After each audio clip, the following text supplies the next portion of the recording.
Hi, for those of you who do not know, I am V from V Talk TV, your wellness advocate and your mental health ambassador. And today, of course, we've been talking about ancestors, right?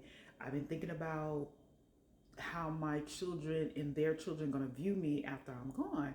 And I think like how when you, if you Google my mother's name or my father's name, there's barely even going to be an obituary come up. But if you Google my name, those of you who know my real name, there's a lot of things that's going to come up, and it's going to tell them a lot about me, even after I'm gone. So I was going through some of my videos, and I saw a video where I was talking about giving my firstborn his flowers, right? And so I want to do that same thing, even though that's not a trend right now. But how many of you know that I can create my own trend, right? Even though I know that TikTok is like kind of out of whack right now. Um, but this is dedicated to my youngest son, right? Giving him his flowers because he has to know that although I know that I'm not a perfect mom, but some of the things that I hear him say and some of the things that he's gone through make me so very proud of him. Of course, you know, being the youngest person, the youngest of his dad's and mine, as far as I know, no shade. He is definitely my youngest. And stay focused, B. Listen, I've watched him go through a lot. You know, we went through a lot together. You know, I watched him play AAU. I watched him have this dream of playing basketball.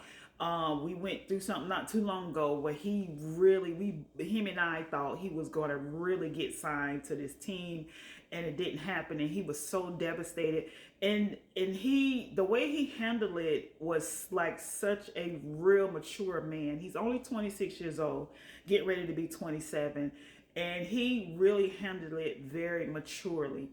And what I want to say is that I hope that he takes this time to know that he can do it. You know, it's never too late for any of that. And that I am so completely proud of him. He's also a college graduate as well.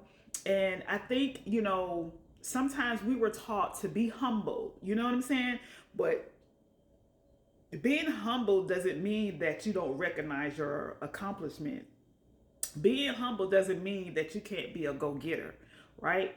So, got my green juice, my favorite juice, the same juice I had with his brother. Okay, I got one more child to do this for, but I want to take this time to give a shout out and give my youngest son his flowers and let him know that, hey, you are the prize. I know that that's not popular for people to say that a man is a prize, but being a boy mom, my sons are prizes. Are they perfect? No, they are not. But they're not around here being F dudes. They're not real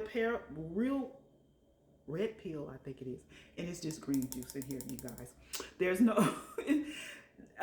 don't have a bunch of kids, not spreading their seed all around town.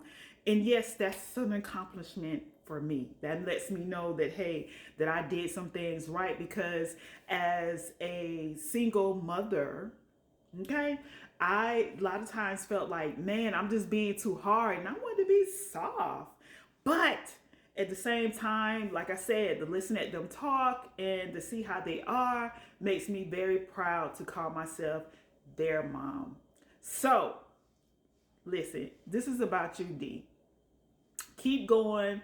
Like you are such a handsome young guy, and I'm not just saying that because I'm your mother. You are, and I mean your personality, just the way that you think and you ask questions, your communication. I love it. You're already winning. You're already making waves upon this generation and the next generation. They're gonna see you, and they're gonna be proud, just as proud of you as we are. I love you without a price tag. Thank you for this story time.